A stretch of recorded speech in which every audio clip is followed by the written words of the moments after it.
And we are on. Alright guys, my name is Ryan, and I have just finished my third ayahuasca ceremony. But today, I'm going to talk about my second ayahuasca ceremony because I forgot to do it the day after that. So there's an ayahuasca ceremony that's come after the one I'm going to be describing today. So there's a lot of information and data in the mix, not to mention I haven't really had the best sleep because so much has been going on internally. And so yeah, I'm going to do my best job to describe it because ayahuasca ceremony number 2 was by far the most profound out of the 3 I've had so far. So let's go ahead and start off. This was my first ceremony with other people. Now there were 7 participants total, and then there's also the shaman.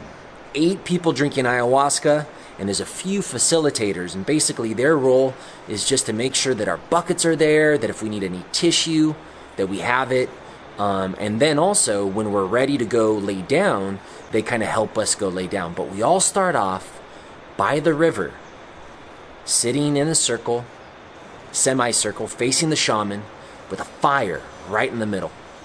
Now, the shaman's advice is to focus on the flame.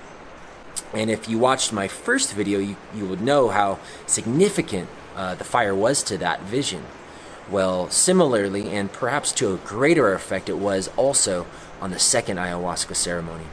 I kept focusing on the flame, and really having it resonate within me.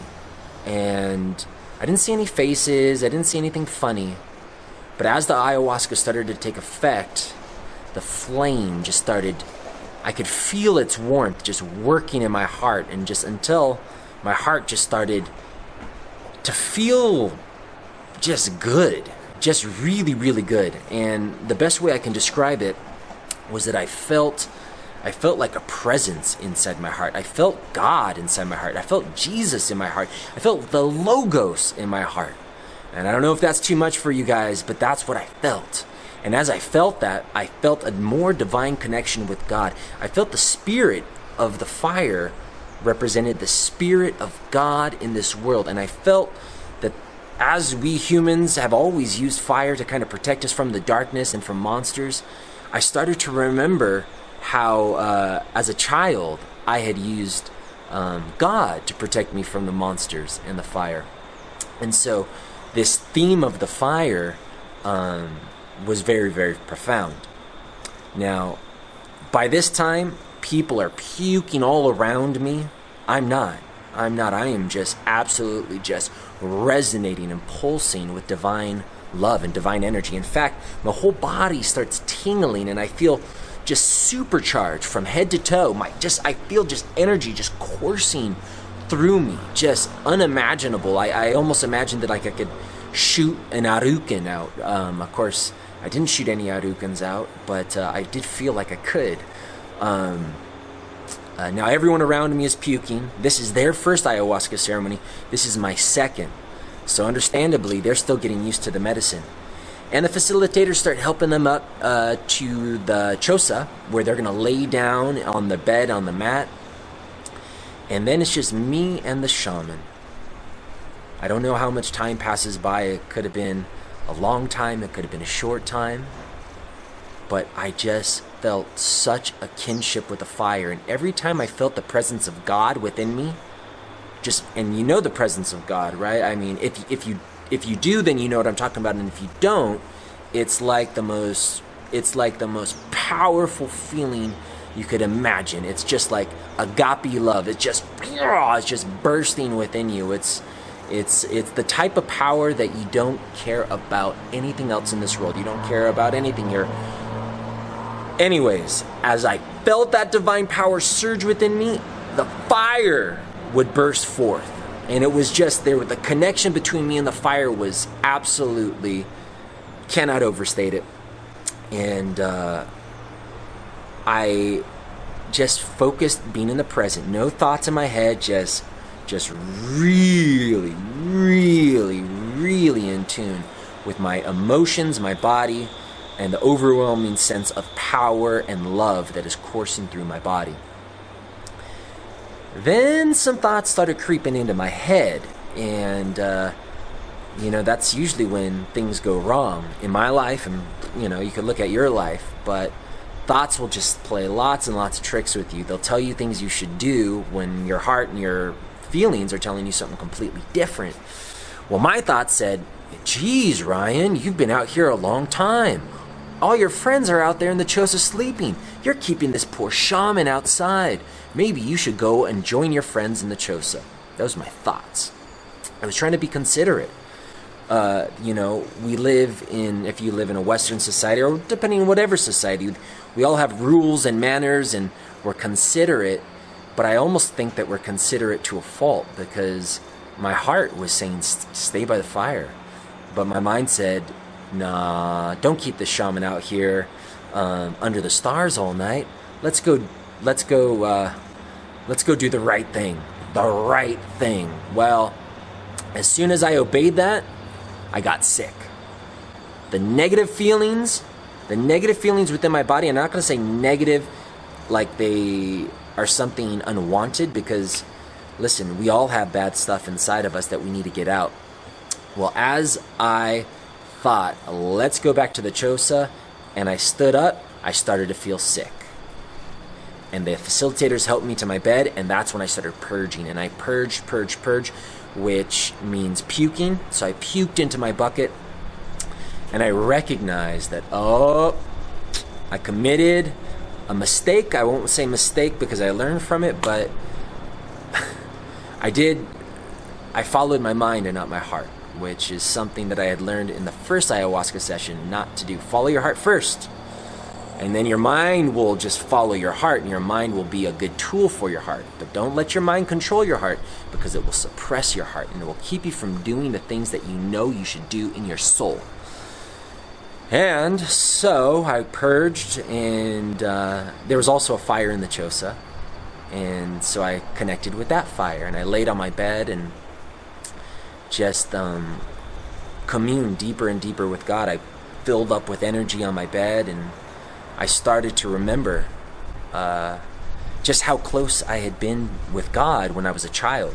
See, I was raised in a very fundamentalist Baptist Christian upbringing. I went to church every Sunday. My grandfather was the preacher of the church. My mother raised me in the church. I went to vacation Bible school, summer camp, the whole nine works. Joined the choir. I was the boy that was always crying. I was the boy who read the Bible twice, different versions. I really, really went whole hog with religion as a boy, and I loved it. And God saved my life. I mean, there's so many miracles that happened within my childhood that were absolutely beautiful, which reaffirmed my faith in God. In fact, I used to have the worst nightmares as a child. My earliest memories is just constant nightmares throughout my childhood as a 3-year-old and a 4-year-old. And then one day I was in church, and I remember my Sunday school teacher told me that if you pray in Jesus' name, then he will give you what you want, or something along those lines. But it was the power of prayer and the power of invoking the name of Jesus. Well, that night I had gone home as a little boy, and I sat by my bed, and I said my first prayer by myself. And I prayed in Jesus' name to stop the nightmares. And sure enough, I never had nightmares again for more than 10, 15 years. So that was the first really big miracle in my life, and that was the first kind of connection I formed with God. And from then on, I just became a zealous Christian. And more miracles followed. And then eventually in my life, I'm sorry, I'm getting off the track, but this relates back to my ayahuasca experience. Eventually, when I moved to China, there's a lot of stuff in between. I had gotten away from God and was almost just cut off from my soul and just lived in a very materialistic life. And the more I lived that type of life and in that type of environment, the further I got away from God and the more unhappy I felt. And I started to form anxiety and panic attacks and bad things in my life, negativity that I had never really experienced when I was walking in faith. Now, walking in faith, I had some other problems, like the dogma of the church, but I'm going to save that for another video. In any case, reconnecting with the flame of God, reconnecting with the fire within my soul, opening my heart and filling me with agape love and filling me with power, it made me remember my childhood. And previously, before this ayahuasca experience, I actually had kind of a negative connotation with my past in the church. I felt like I had been brainwashed. I felt, why would my mom and these church elders just brainwash all this stuff into a kid? You got to do this. You got to pray. Jesus this. La, la, la, la, you know, and none of it was backed by science. Why would they do that to me? And I had this story running through my head. But now I am directly connected with that fire in a very profound way. And I feel the power of God. It's an experience. It's an experience more than it is words. And so then I started crying, and I started having a deep appreciation for my past in the church. I realized that if I had not been raised in the church, then I would have never formed a relationship with God in the first place, and how powerful He was in my life, and how much of a part of He is in my life. And I started to connect with Jesus Christ, and my middle name is Christopher. And if you don't know, the meaning of the word Christopher, the name Christopher means Christ inside. I never really embraced my middle name that well, but the night of ayahuasca ceremony number 2, I did. And so I just filled up, and I just totally reconnected with my Christian path, my Christian roots. And I started to look at my family members in a different way. I started to look at my grandfather, the preacher, in a different way. And he died recently of Alzheimer's disease. And his biggest hope was that I would reconnect with Jesus and reconnect with God. And I just cried my eyes out. I just cried my eyes out for love and appreciation for him, for his role in my life, in my spiritual life. And I cried my eyes out for my mom, the fact that she raised me in God, something that I was holding against her for many, many years of my adult life. And then now I have a very deep appreciation for it. So that went on. And I started to think about other family members. And it wasn't I was thinking. One of the things with the ayahuasca experience and psychedelics in general, you could try to control your mind. And, you know, if you're pretty good at surfing your consciousness, you can. But these things were just coming to me. I just wanted to be open and surrender as much as possible. I thought about my father. I thought about my brothers. I thought about all sorts of people. And I just cried for how thankful I was to have them in my life. Things I wasn't aware of. I wasn't appreciative of. And as a result, I love my family very, very dearly. And I cannot wait to see them and, you know, try to bring as much joy to their lives as possible. So that was a very, very profound experience. And then it almost started to transcend the Christian mythology. Now the Christian, and I say mythology not in a sense like it's not true, I say it in a sense that it is a story that symbolizes something that is true. I think that's what the best mythology is all about.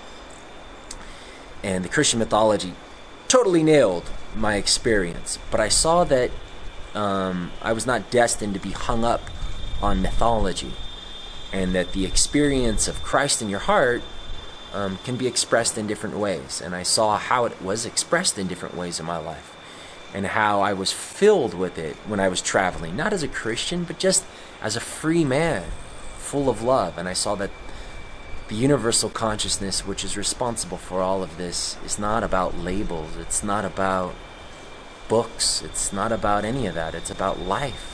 It's about feeling your heart. It's about feeling emotions. It's about feeling free. It's about liberation. And I went past the Christian mythology and just into the experience without putting a name on it. And I started to see somewhat of a swirl, a purplish, multicolored swirl of intelligence in the ceiling, and then with my eyes closed, and in the bucket, you know, I purged. I threw up, I don't know how many times, more than 30. And at times I just held my head in the bucket, just staring in the bucket, and I saw God I don't know what you call it, God, Mama Ayahuasca, Mother Earth, the universal consciousness, whatever you want to call it. It was there. Our Creator, our love, the Holy Ghost. It was just there, loving me, nurturing me, and showing me these things that I had forgotten and reconnecting me with my past. And I have such a profound love for my Christian roots, and I have such a profound love for my family because of it. A love I once had. And then I started to see myself as a child. I saw my young self, and I saw all of the parts in my life that had led up to this point, and how perfect they all were, and how God, the consciousness, has been preparing me for this. And I just felt so blessed and so lucky. And then I was filled with that love and appreciation for God. So I just started crying, thank you, thank you, thank you, and just crying. I just cried. I cried the whole night, pretty much. At least a good portion of it. Cried, purged, lots of memories. And it was a deep connection with God. And I even saw myself as a little baby. I saw deeply into my own eyes. Yeah.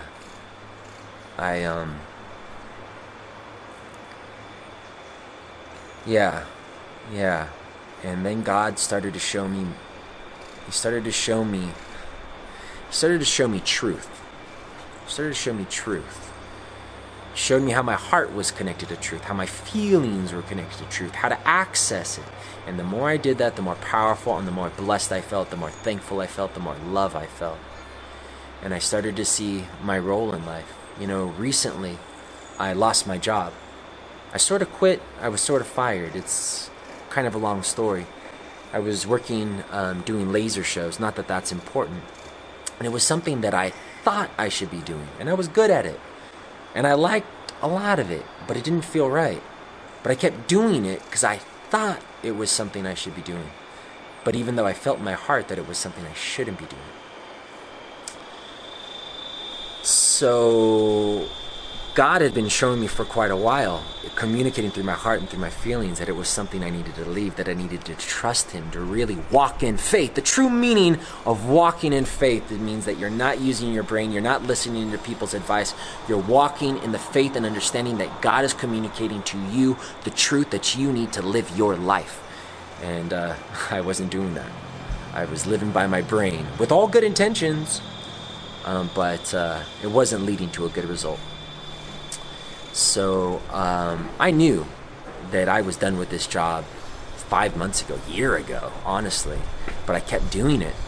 And you know when you keep doing something that you know in your heart you're not supposed to be doing? Well, if you've done that, then you know it's not good. It starts just kind of eating away at your soul. And actually, I just, excuse my language, I just remember, that's the way I felt. I felt soul sucked after those laser shows. Saying words that weren't my own. Reading a script, doing things I didn't want to do, things that were not in touch with the feelings and the emotions and the truth that was inside my heart. And so I thank God that that job is gone. That's an interesting story how that went about, but it ended quite well for me and the company. And I saw that my only role in life is to follow my spirit, to follow my soul, to follow my God, to follow the Logos that is inside me. And the Logos speaks truth. The Logos knows the difference between falsehood and reality, between illusion and what is real and what is profound and what is meaningful. And my only goal is to sharpen that. So that was a huge takeaway. He showed me a path that my life is on. He showed me how all of the talents, all of the gifts that He has given me, the specific gifts that He has given me, how I was made for this path. And I'm not going to talk about that. That is something I'm going to hold on to. But anyways, I'm looking forward to continuing my story. And I saw that other people have different stories. I looked at Sun and Ken, the facilitators of this retreat, and I saw that they were servants of the creative consciousness. They were servants of God, and they were helping other people find their own path. So a lot of people do go to ayahuasca to find their role in life, to find their profession, to put their life on the correct course, and I found mine. And it's as simple as following my heart, following the truth that is inside me, being in touch with the cosmic consciousness, and letting that guide me. Not my mind, not my mom, not my boss, not my wife. All of my decisions have to be based on what is truly inside me. I don't know if you've ever read the Bible, but there's a quote. The people ask Jesus, what are the rules? What are the laws that we should follow? And he said, number 1, love God with all your heart, mind, and soul. And second, love your neighbor as yourself. And I really, really saw the meaning of the first one. Love your God with all your heart, mind, and soul. And I also saw why the disciples would leave their family to follow Jesus. And I thought about, could I leave my wife to follow God? And I started to think about my wife, and I saw her role in my life, and I saw what a blessing she was. And I cried my eyes out for how lucky I am to have Yukiko in my life. How perfect she is for me, how she accepts everything about me. In fact, this is a little aside about marriage, but the reason I married Yukiko is she was the first girl that I had found that loved and accepted every single aspect about me. Every single part. From the dirty to the profound. From the love to my bad moods. She has absolutely been with me 100%. I had dated other girls who had questioned me because I'm a bit of an oddball, if you haven't guessed. I mean, I've been to a lot of places most people have never been, side alleys in life that most people would shy away from. I've had a very strange view on things that is not mainstream, and my wife has never questioned any of it. In fact, she loves it. And the more silly I get, the more she loves me. And so anyways, I saw how lucky I was to have her in my life. And I didn't really, I appreciated Yukiko, I appreciated my wife, but not to the level that I do now. And then I saw, God, I can't wait to be with her. I cannot wait to see her. I cannot wait to show my love and appreciation for her and to fill her life and to try to help her out as much as possible because we're walking this path together. And then I thought, I want children. And then when I had that realization, now in the back of my mind, in the back of my heart, I always knew I wanted children, but I always felt there was a gulf between me and children. And then I realized I really, really want children to share this life with and this joy with. And then I started crying very hard. I want children. And it was a lot more emotional than that. And it was just a night of reconnecting with my past, connecting with my present, and connecting with my future, and connecting with God. And ayahuasca ceremony too was the most powerful experience I've had in more than 10 years in terms of its impact on my life. And I'm just very, very thankful for it. And if you guys don't think I'm crazy, if any of that resonates with you, then, consider it. Consider it possibly in your future. In any case, like I've mentioned before in my first ayahuasca video, make sure that you are called to it. Make sure that you are ready for it. Because the next day, a lot of people had a lot of negative experiences with that same ceremony. In fact, I think me and maybe one other person were the only people with positive experiences. And so there's a lot of darkness you got to work through in life until you can get to the light. And I had worked through a lot of my darkness, actually. I had a lot of really, really bad psychedelic trips when I was living in Japan. I mean, just hell. As good as this trip sounded to you, and you might think, oh, he sounds like he's bragging. No, I'm not. I went through hell. I went through the complete opposite. Previously, I had been to places that were so far from agape love, that were to total, utter, just alone, away from God. I saw that the meaning of hell it's not fire. It really is an absence of God. It was just an absence of spirit. If the word God is hanging you up on understanding this, we'll use the word soul or use the word love. God is love. So use the word love, that's fine, that's more universal. A life without love is hell. And so I've gone through some dark experiences, and not only in psychedelics, in life. We all have.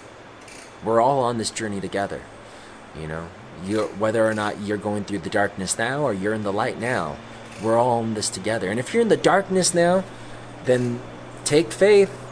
There's light at the end of the tunnel, but it requires courage and it requires faith. So reconnect with your heart, reconnect with your feelings. That's my biggest advice. Don't let your mind control yourself. And it's easy to kind of understand that conceptually, but the experience itself is where you'll get full understanding. Anyways, guys, I love you so much. That is all I guess I want to say about ayahuasca experience number 2 right now. There was a lot more, and it was a lot deeper and a lot more profound. But unfortunately, I communicate with English now in my conscious state and not with pure emotion and pure energy like you do on a psychedelic state. If you've never done psychedelics, then that might not make sense. But if you have, then you know exactly what I mean. Anyways, guys, I love you very much. Good luck on your journey. Just write me comments. I would love to interact with you guys, and I would love to be any sort of help that I can. And if not, if you thought this was ridiculous, then that's okay as well. As long as it's rattling somewhere in there, hopefully it will one day make sense or plant a seed. And in any case, you're on your own journey. Your answers, your connections might be very different. This is a wild and crazy and beautiful and lovely and amazing and perfect universe. And when you realize that, it gives you faith. And I love you guys, and I bless you, and I just hope that you guys march forward with confidence and faith and face reality head on, eyes open, heart open, emotions attached, expressing yourself as you would like to do, because that's who you are as a person. You knew it as a child, and I hope you know it now. Love you guys.